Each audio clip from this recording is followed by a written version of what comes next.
നമ്മളിപ്പോൾ ഉള്ളത് തിരുവനന്തപുരം ജില്ലയിലെ കിഴക്കേക്കോട്ടയിലാണ്. അതായത് തിരുവനന്തപുരം തമ്പാനൂർ റെയിൽവേ സ്റ്റേഷനിൽ നിന്നും അതേപോലെ തന്നെ ബസ് സ്റ്റാൻഡിൽ നിന്നും കിഴക്കേക്കോട്ടയിലെത്തിയ ഭീമാപ്പള്ളിയിലേക്കുള്ള ബസ്സുണ്ട്. നമ്മൾ ഭീമാപ്പള്ളിയിലേക്ക് പോവുകയാണ്. കേരളത്തിൻ്റെ വിവിധ ഭാഗങ്ങളിൽ നിന്നും തമിഴ്നാട്, കർണാടക അങ്ങനെ ഇന്ത്യയുടെ വിവിധ ഭാഗങ്ങളിൽ നിന്നും നിരവധി ഭക്തരാണ് ഈ ഭീമാപ്പള്ളിയിലേക്ക് എത്തുന്നത്. ഭീമാപ്പള്ളിയിലെ ചരിത്രം നമുക്കറിയാം. പ്രവാചകൻ്റെ കുടുംബത്തിൽപ്പെട്ട ഉമ്മയുടെയും മകൻ്റെയും മക്ബറയാണ് ഇവിടെ സ്ഥിതി ചെയ്യുന്നത്. 7 നൂറ്റാണ്ടിൻ്റെ പഴക്കമുള്ള ചരിത്രമാണ് സയ്യിദത്തുന്നിസ ഭീമാ ബീവിയുടെ. മഹാനായ അബ്ദുൽ ഗഫാർ വിവാഹം കഴിച്ചു. മാഹീൻ എന്ന മകൻ ജനിച്ചു. പ്രവാചകൻ ഉസ്മാൻ റളിയല്ലാഹു അൻഹുവിൻ്റെ കാലഘട്ടത്തിലാണ് ഇന്ത്യയിലേക്ക് പലായനം ചെയ്തത്. അറേബ്യയിലെ അക്രമാസക്തമായ അന്തരീക്ഷം അവരെ ഭാരത മണ്ണിലേക്ക് എത്തിച്ചു. അവിടെ വെച്ചാണ് അബ്ദുൽ ഗഫാർ മരണപ്പെടുന്നത്. പ്രവാചകൻ്റെ സ്വപ്നദർശനവുമായി ബന്ധപ്പെട്ടാണ് ഭാരത മണ്ണിൽ തിരുവനന്തപുരം ജില്ലയിലെ തിരുവല്ലത്തേക്ക് എത്തുന്നത്. പല രോഗങ്ങൾക്കും അത്ഭുത സിദ്ധമുള്ളവരായിരുന്നു ഇവർ.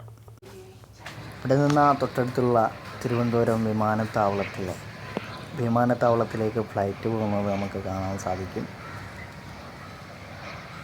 ഭീമാ ഉമ്മയോടും മകനോടുമുള്ള അടുപ്പം ചിലർക്ക് ഇവരോട് വളരെയധികം ദേഷ്യമുളവാക്കി. നികുതി കൊടുക്കാത്തതിൻ്റെ പേരിൽ ഇവരെ പലരും വേട്ടയാടി.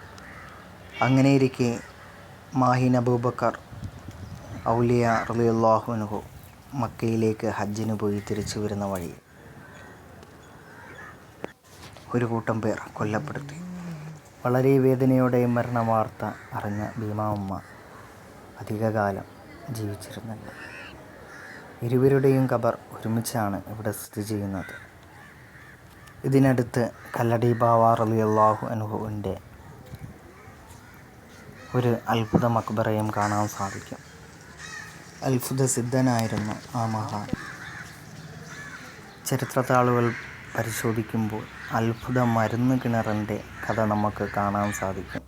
കൊല്ലപ്പെട്ട മാഹീൻ അബൂബക്കർ ഔലിയയുടെ ആ പല ഭാഗങ്ങളായി കിടന്ന ആ ഒരു ശരീരം വൃത്തിയാക്കുന്നതിന് വേണ്ടി ഭീമാ ഉമ്മ അവിടുത്തെ മണ്ണിലൊരു കുഴി കുഴിക്കുകയുണ്ടായി.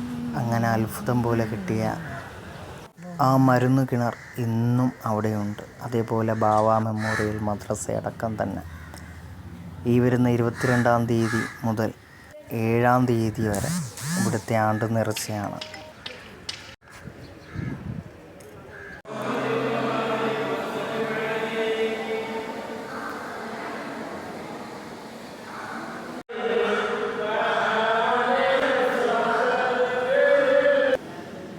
ആരാലും അറിയാതെ കാട് മൂടിക്കിടന്ന മക്ബറ വൃത്തിയാക്കി അവിടെ ചെറിയൊരു വിളക്ക് വയ്ക്കുകയും ചെറിയ കൂര പണിയുകയും ആ സ്ഥലത്ത് പിന്നീട് പള്ളി പണിയുകയും ചെയ്ത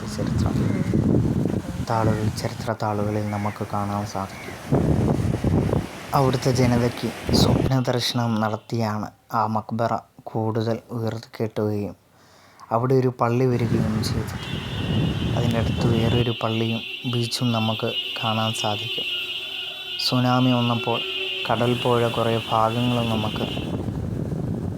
കടലെടുത്ത കുറേ ഭാഗങ്ങളും നമുക്കവിടെ കാണാൻ സാധിക്കും. ഭീമാപ്പള്ളിയുടെ തൊട്ടടുത്താണ് ഈ ബീച്ചും കടപ്പുറവും. ഭരണകൂടത്തിൻ്റെ അധീനതയ്ക്കെതിരെ പോലീസുകാരുടെ വെടിവെപ്പിൽ മരിച്ച ആയിരങ്ങൾ. പ്രകൃതി പോലും ചരിത്രം മായ്ക്കാതെ അണയാതെ എന്നും കാറ്റായി വാമൊഴിയായി പറഞ്ഞുകൊണ്ടിരിക്കുന്നു. ഭീമാപ്പള്ളിയും പരിസരവുമെല്ലാം കണ്ടുകൊണ്ട് നമ്മൾ ഭീമാപ്പള്ളിയിൽ നിന്നും മറ്റൊരു സ്ഥലത്തേക്ക് യാത്ര തിരിക്കുന്നു. എല്ലാവരും ചാനൽ ലൈക്കും സബ്സ്ക്രൈബും ഷെയറും ചെയ്യുക. മറ്റൊരു സ്ഥലത്തേക്ക് നമുക്ക് യാത്ര